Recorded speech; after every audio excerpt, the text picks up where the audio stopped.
আহি থকা ইলেকশ্যনৰ কোনো ইম্পেক্ট কৰিব নোৱাৰিব বিকজ ৰাজু ঢাকাল হল এজন ভ্যালুলেছ মানুহ হয় নমস্কাৰ ৰাজু ঢাকাল হল এজন খাইপাত চিৰা মানুহ হি পাৱাৰ হোৱাকে 1 মিনিটও থাকিব নোৱাৰে হি কৈছে যে UPPL ইলেকশ্যন শেষ হোৱাৰ পিছত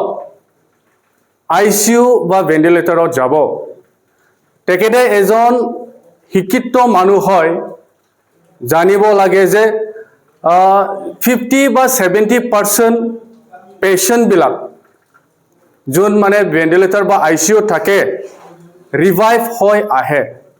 তো ঠিক তেনেকুৱা আমাৰ UPPL এতিয়া মানে পাৱাৰ নাই হলেও বা গভৰ্নমেন্ট নাই হলেও আমি ডে বাই ডে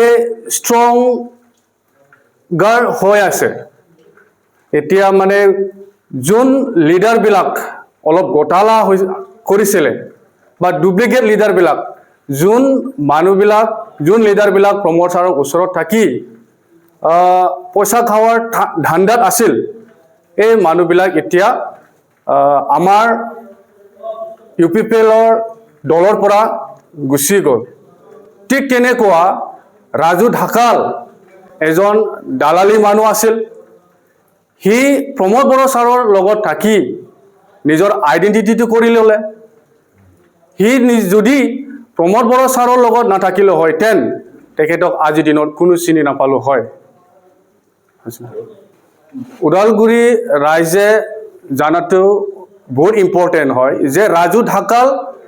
বিটিয়াৰ বাসিন্দা নহয় হি পাৱাৰ নোহোৱাকে 1 মিনিটও থাকিব নোৱাৰে ইয়াৰ কাৰণে হি UPPL গভৰ্নমেন্ট ভাঙা লগে লগে আমাৰ দলৰ পৰা গুচি গ'ল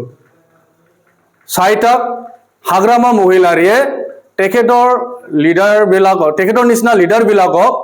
ইলেকশ্যন শেষ হোৱাৰ লগে লগে ডাষ্টবিনত পেলাই থব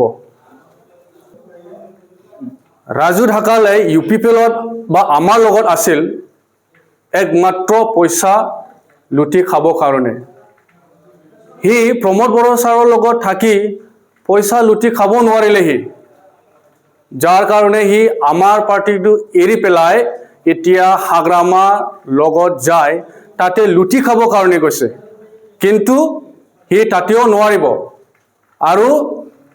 ৰাজু ঢাকাল আমাৰ কাৰণে একো মানে ইম্পেক্ট কৰিব নোৱাৰিব ৰাজু ঢাকালৰ নিচিনা এজন কৰাপ্টেড মানুহ নহয় ৰাজু ঢাকাল আমাৰ কাৰণে কোনো ফেক্টৰ মানুহ নহয় আৰু তাৰ কথাবোৰ হেতু আহি থকা ইলেকশ্যনৰ কোনো ইম্পেক্ট কৰিব নোৱাৰিব বিকজ ৰাজু ঢাকাল হল এজন ভ্যালুলেছ মানুহ